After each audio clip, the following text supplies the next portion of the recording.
Welcome sa Dries TV. Kung interesado ka sa ganitong news, huwag kalimutang isubscribe ang ating YouTube channel. Maraming salamat! Welcome back again sa ating YouTube channel mga kakimpaw. And sa update natin ito ang pag-uusapan natin ay tungkol sa mga importanteng kaganapan kina Kim and syempre kay Paula Avellino. Pero bago po ang lahat, maraming salamat sa inyong patuloy na pag-support at pagsubaybay sa mga daily update natin. Kaya naman bilang pasalamat, narito po ang ilang napili kong komento patungkol ito sa naging previous update. Unang komento mula po ito kay Ginang Nenita. Sabi niya, "There's nothing to worry dahil pasadong-pasado si Paulo sa request ni Kimi. Di ba ang request ni Kimi ngayon na mas mahal siya ng sobra-sobra? Matagal nang mahal na mahal siya ni Paulo ng sobra-sobra. Intindihin mo, Ders, naghintay si Paulo ng dekada para lang makatambal niya si Chinita. Eto na, Ders, dumating na sa buhay ni Kimi, si Paulo na grabing magmahal. Hindi yan dilulo, nakikita sa dalawang mata natin kung gaano ang pag-aalaga ni Paulo kay Kim.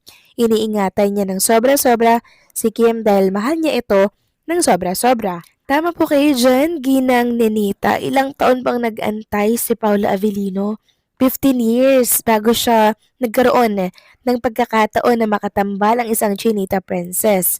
Noon pa man mga kakimpaw, talaga namang gustong-gusto niya na si Kim Chu. Yun nga lang, meron pong boyfriend noon and collab team si Chinita Princess kaya hindi po sila nabibigyan ng pagkakataong dalawa ni Paulo. Pero ngayon, sobrang laya na po nila mga kakimpaw. Abot kamay na ni Paula Avellino, si Chinita Princess. Kaya feeling ko din mga kakimpaw, hindi na yan bibitawan ng isang Paulo dahil ito po yung matagal niya na po na hinahantay. Kaya feeling ko din, sobrang mahal talaga ni Paulo si Kim kesa kay Kim kay Paulo. Kasi alam naman natin si Chinita Princess mga kakimpaw, di ba? Kung baga talagang natututo na po siya pagdating sa love. So parang meron na siyang takot magmahal muli. Kaya si Paulo hindi po nakakalimot na iparamdam yung pagmamahal na deserve ni Chinita Princess. So maraming salamat sa komento, Ginang Nenita. God bless po and mabuhay kayo. Next comment naman mula po kay Ginang Norma Col. Sabi niya, "There's good evening sa'yo at sa lahat ng Kimpaw. Nakakainis ang isang bastos na press. Bakit sa harapan ng marami? Alam mo, Ders, kaya di ako nagko-comment kasi galit na galit ako sa press na bastos. Walang respeto tulad sa kanyang idol na wala lang. Si Paolo ay professional, introvert, tahimik.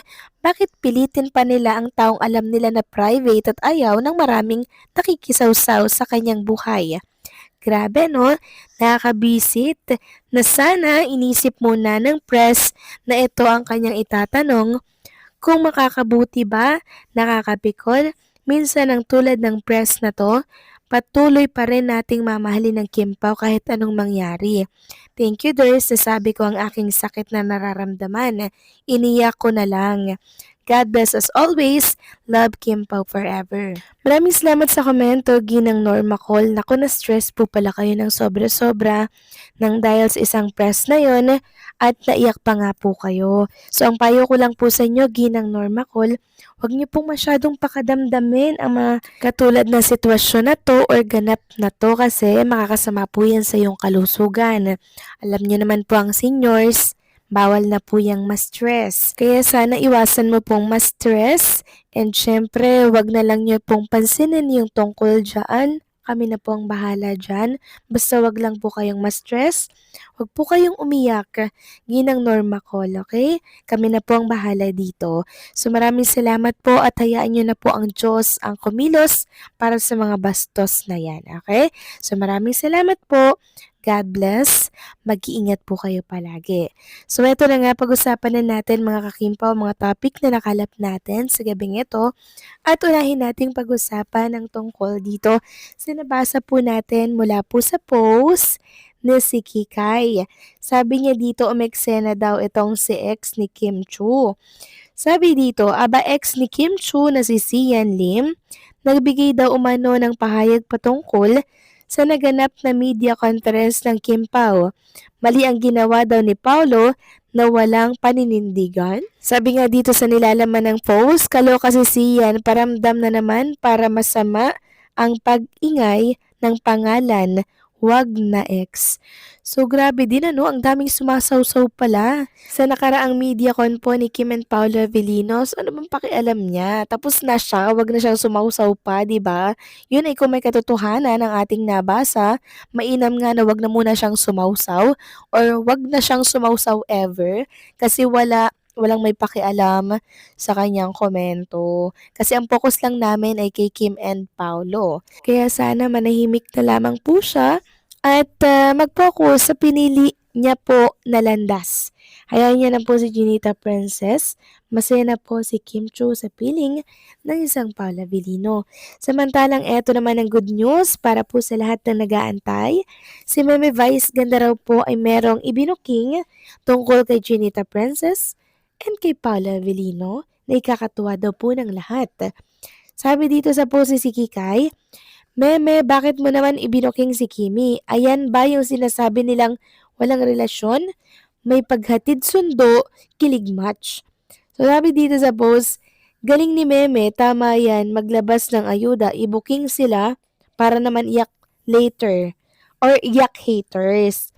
Kilig Kimpaw. So, grabe naman yang si Meme Vice kung may katotohanan man nga to na binuking si Junita Princess na may paghatid si Paula Avellino dito kay Kim Chu sa studio po ng It Showtime. So, isang patunay lamang to mga kakimpaw na talaga namang unti-unti na pong ibinabasag or pinapakita ni Paulo yung kanyang pagmamahal, yung suporta, yung caring niya, yung pag-aalaga kay Kim Chu. Kaya si Kim, nasanay na po na mas mahal siya kumpara sa mas mahal niya yung lalaki. Kahit ako din naman mga kakimpaw na babae, mas gusto ko or mas gusto namin na mahal kami ng lalaki kesa mas mahal namin yung lalaki. 'Di ba kasi pag mahal ka or mas mahal ka ng lalaki, syempre, patay na patay sa'yo yan, baliw na baliw sa'yo, 'di ba? Hindi yan gagawa ng mali, hindi yan gagawa ng masama or ikakasakit ng damdamin mo kasi nga po ikaw ang iniisip. And yun yung gustong-gusto nating mga kababaihan, hindi po ba yung ginagawang prinsesa, pinaglilingkuran, 'di ba? And syempre, sobrang inaalagaan. And hopefully mga kakimpaw, talaga namang natagpuan na ni Chinita Princess ang lalaki pong mas mahal siya kesa mas mahal ni Chinita Princess. So agree ba kayo mga kakimpaw na si Paula Avellino na po ang lalaking hinahanap ng isang Chinita Princess? At payag ba kayo na sa simbahan matuloy ang pag-iibigang ito ni Paula Avellino? Please comment down below. So paano mga kakimpaw, hanggang dito na lamang po ang update natin. Maraming salamat sa patuloy na pagsuporta.